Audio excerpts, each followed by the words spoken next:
Hi, everyone, and welcome to our weekly governance update. I know, too much of a good thing. Can you get too much of a good thing? Probably. You've had a budget edition this week. Now you're going to get a normal Local Government Act implementation edition. Hello, Stephen. Hello, Chris.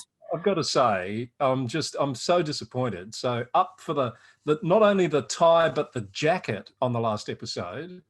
Now the tie's gone, you can't even bother to wear a jacket. I mean, what's going on? I didn't get the memo, Chris, but you obviously just set out to one-up me and wear yours. Thanks for that. My normal uniform, haven't you noticed? But anyway, we're going to talk in a moment with Hannah Duncan-Jones about mayoral elections. All the stats are in, where we're at with the Local Government Act implementation, and VLGA, in just before Hannah comes into the room, VLGA induction. How's that going? It's been good, Chris. We've been across the countryside out to as far as Mansfield and Bairnsdale, and a few Zoom sessions as well. It's an interesting one, Chris, because even thinking more widely about the feedback I've had broadly, there's no doubt this is the honeymoon period. And of course, people want to come together and work well, and we've got a new act. So a quality induction, a quality process in regard to the code of conduct, and hopefully when those tensions arise, councils will be resilient enough to continue to work well as a team. Oh, I think Hannah's here. I just heard a knock on the door, so just stand by while she comes in. And a pleasure to welcome Hannah Duncan-Jones from Local Government Victoria. Hannah, as you are probably aware, is the director responsible for the implementation of the Local Government Act 2020. No small feat, no pressure, Hannah, but how are you feeling at this stage in the process? Look, I think it's really going exceedingly well. We've got great breadth of engagement, and it's really exciting, the work that we're now doing in partnership with VLGA, LG Pro and MAV, and hopefully everybody is latching on to the great video series you've all made to support the induction of new councils, but equally good for staff in terms of understanding some of the stuff about the Act. So brilliant work from you all. We can keep on doing this kind of collaboration with the sector, with yourselves, then I think that, we're continuing to set councils up for success. Well, at the risk of stealing someone else's phrase, we are all in this together. So we're very, very happy to work with you on that, Hannah. And I can tell you, after the first couple of days of those videos going live, the gender equality one is the one that is really hitting it out of the park in terms of people watching that all the way through, but they're all striking a chord, and we've got a little bit more to come too. So it's been fun working with you on that. Thank you for the opportunity. The big story, of course, though, this week is now that all the councils have installed their mayors, and in many cases deputy mayors, we've got some interesting stats to share. Yeah, so we have. So we've got 45% female mayors and 43% deputy mayors. And we've got 13 councils where it's an all-women mayoral team. So that's an exciting evolution, given that for many, many years it was an all-male mayoral team across all of the councils. So great to see those 13 councils with an all-female team there in the two roles. There is 7 councils who've decided not to go with the deputy mayor. So out of the 76, there is 69 deputy mayors across the sector. So those folk have got a big job coming up. The leadership of the new council, community engagement, leading the development of the vision, the council plan, as well as undertaking a successful induction. So it's so important to be inducted together, even if you're a returning council, or there is so much new to learn about the Local Government Act 2020. And it's about a learning process together, and it's part of how you come together as a council, develop and understand each other, so that you can work together over the 4-year term. So very exciting times ahead for all of those councils. The 79 altogether, but the 76 who've had elections as well. Yes, and of course, understandably, the 3 that are under administration don't have a deputy mayor. But Steve, you've had a look at those 7 just to see if we can get any sort of trends there that have chosen not to have a deputy mayor. Would I be right in thinking they're largely small rurals that have the smaller cohort of councillors in the first place? Well, you're right in the case of Queenscliff, Chris, and then you've got Loddon, Northern Grampians, Pyrenees, so rurals. But aligned to that, you've also got some regional cities, Horsham and Wodonga City, gone without a deputy mayor as well. I don't know that we draw any conclusions from that, just that from that cohort of councillors, they've been able to choose a mayor, and maybe they don't see the need for a deputy mayor, or perhaps it's the availability and capacity of councillors to fill those roles. Is that how you'd see it, Hannah? Yeah, look, I think so. I think that, some of those councils also have a very small number of councillors. And so, actually having a deputy mayor may actually create time inefficiencies that, or just inefficiencies in operation that aren't practical. So, that's one of the things, the practicalities of the size of your council cohort is really important to consider. One thing I know we don't have the stats on yet, so I won't put you on the spot, is the comparison of those mayoral breakdowns from a gender point of view as compared to last year. Just looking down the list, I can see as many that were male that are now female, or vice versa. So it'll be interesting to see if there's any trends there. But I think worth noting that 44%, as we know, just on, of councillors elected this time around are female. Interesting that we've got 45% female mayors, 43% deputy mayors. There's a little bit of synergy there that I think makes some sense. Lovely set of numbers that we're going to make even better over the term. Indeed. So Hannah, let's move on to where we're at with the implementation of LGA 2020. I imagine now that induction started, council laws are probably asking a lot of questions of their administrations as the new term starts.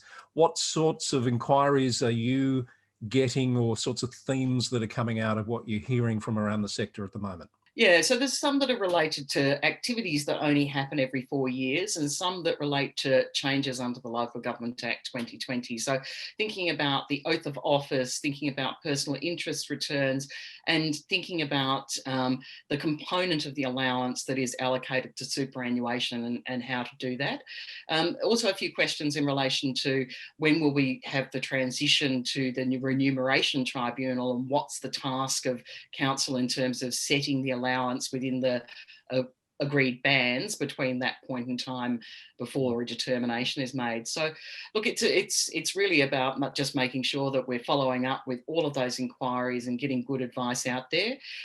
Certainly following up where there are common questions that are coming up in the implementation matters email that goes out fortnightly, going out again tomorrow, so that it's not just the person who asks, but it's a wider the wider sector who gets those responses. But the superannuation one is quite clear.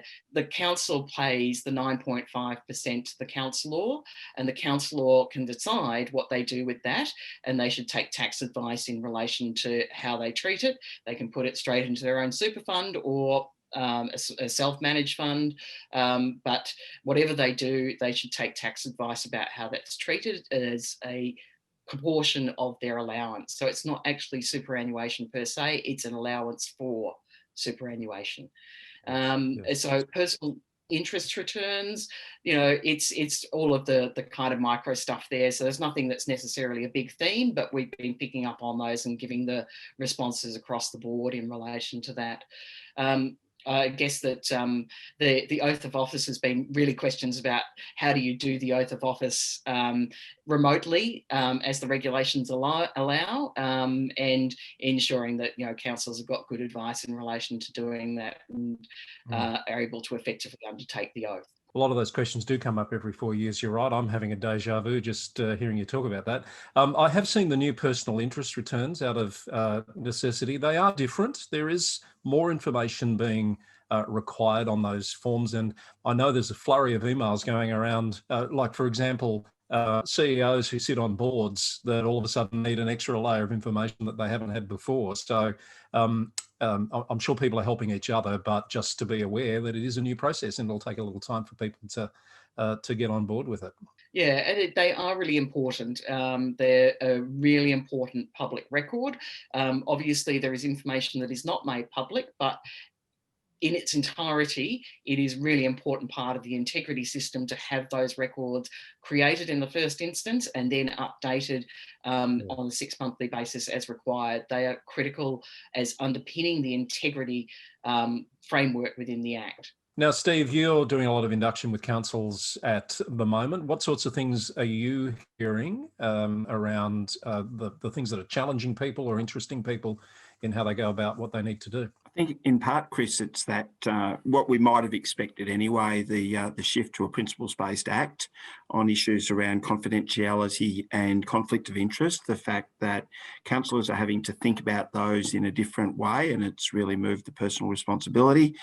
And in fact, probably a good story because the new councils have inherited governance rules from the previous councils in that tranche that needed to be adopted by 1 September.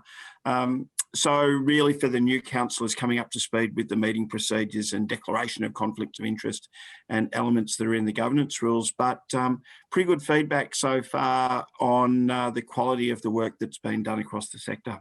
Terrific. Now, Steve, I think you've heard a whisper that the sector's about to get a Christmas present, an early Christmas present. Am I right?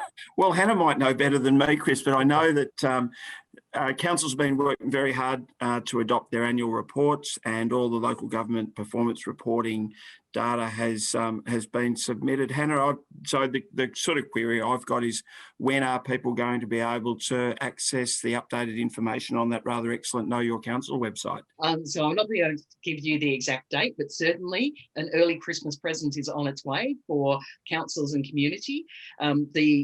With another year of data on Know Your Council, it'll just be even richer in terms of being able to look at and compare councils together in relation to what's happening in particular spaces. So it's great to see this data continue to be gathered and published for everybody to look at. Thanks, Hannah. And really, won't it be interesting as to how, isn't the other element with data how well we use it? Because we know that the data for 1920 and also indeed 2021 at least will be affected by COVID, and we sort of expect variation in data, which is, part of that analysis you're talking about, Hannah.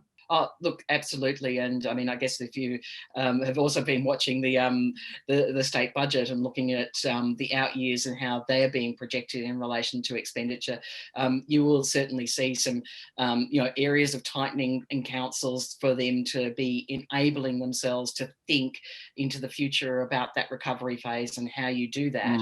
And that, of course, is going to be a big part of the conversation through the development of the vision and the council plan and budgets going forward with communities about how do we get this balance right, and also how do we leverage the opportunities that are coming with the budget that's just been delivered.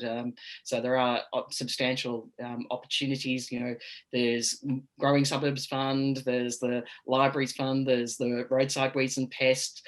There's a new program to support women building surveyors that we'll be happy to be releasing some more information about very, very soon, so that we can get 40 women in councils undertaking a course that will enable them to become a women building surveyor. So lots of good stuff out there in the budget, but in the broader budget, there's some great stuff as well for councils. I'd almost think that you've watched our very special VLGA Connect Governance Update budget edition, Hannah, but of course the information all came from you in the first place anyway, but I do recommend that episode to you. If for nothing else, to see Steve and I in a tie for what is probably the only time in 2020. A budget tie. well, no. I don't want to elevate it to that level. It's just a tie. But thank you, as always, for being a part of our governance program and to bring us the update. I know you're going to give the sector a bit of a rest in terms of co-design activity till after the new year. So on behalf of everyone who's been working really hard this year, thank you for that. And we'll look forward to catching up with you again soon. Okay, thank you. Thanks again, as always. I think I just heard the door shut. Thanks, Hannah. Steve, anything else to report before we wrap it up for our governance update? I think that's been a busy enough time, Chris. I'll save some material for next time round. Excellent. And you perhaps find yourself a jacket. Keep yourself nice. We do have standards to uphold here on the governance update. I will consider myself chided, Chris. See you next week. Steve Cooper from the VLGA with us on the governance update. Thank you for joining us. We'll see you again very soon.